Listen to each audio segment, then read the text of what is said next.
Kidnapping au village des Crottes de Nez, de Meurzic et Morisseau, des éditions Les Fourmis Rouges. Il était une fois un pays, le pays des Crottes de Nez.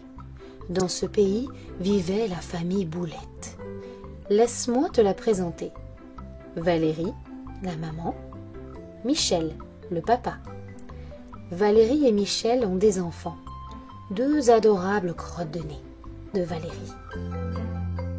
Comme tu t'en doutes, les Boulettes habitaient dans une maison, une coquette maisonnée, dans un charmant village au milieu d'autres maisonnées. Tout allait super bien. Jusqu'au jour où une silhouette menaçante apparut au cœur du village endormi. C'était un doigt. Il s'arrêta pile devant la maison de la famille Boulette. Dans un grand fracas, il entra et mit tout le monde dans son sac. Tout le monde? Non.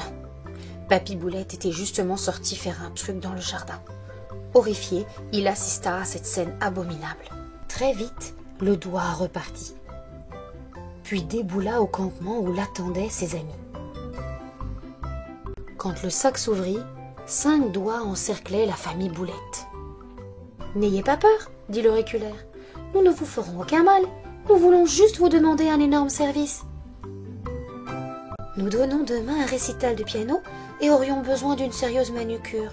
Hélas, sans faire exprès, le pouce a laissé tomber notre coupe-ongle dans ce trou.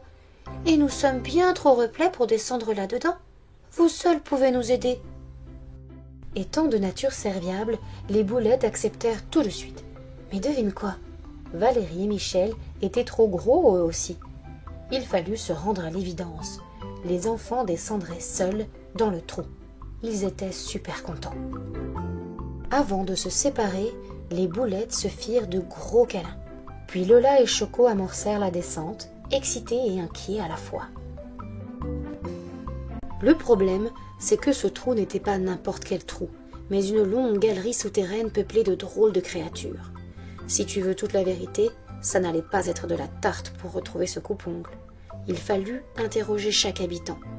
Une gridule à poils longs, des lombrics arc-en-ciel, une ribambelle de morphie, une locomole, des ponglistes,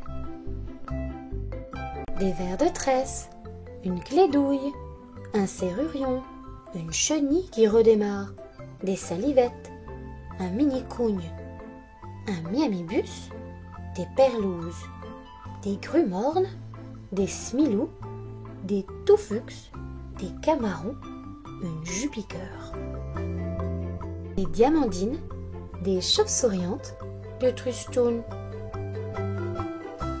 des roquettes, une rémentole, un turbolol, un trompe-poilu, des crottes de nez préhistoriques, des dodormes, un aspirole, un champicrotte, un plumix, une famille de multipattes, des tarenteuils, un vendeur de surimoche, encore un plumix, une capilette, des globilis, un tout-vu, un serpentozoire, des rollargots, un cookie gloops, un mousticule, un murmure.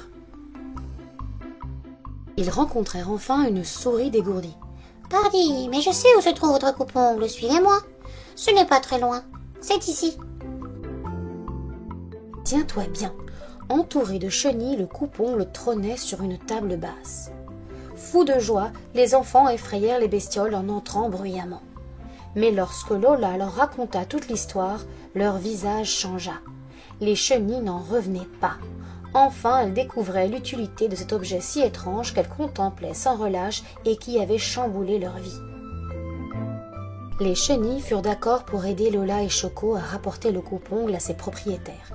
Elles pourraient ensuite reprendre une existence normale. Le retour se déroula sans encombre. Quand Lola, Choco et les chenilles firent enfin surface, les retrouvailles furent euphoriques.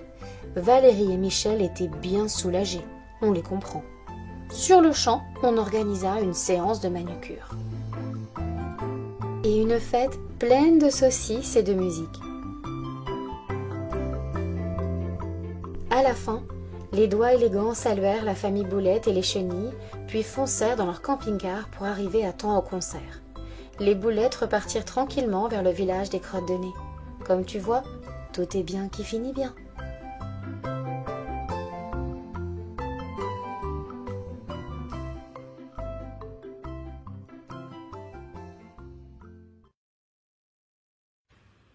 Envie d'une autre histoire? Suivez-moi sur ma chaîne. Soutenez-moi avec un j'aime.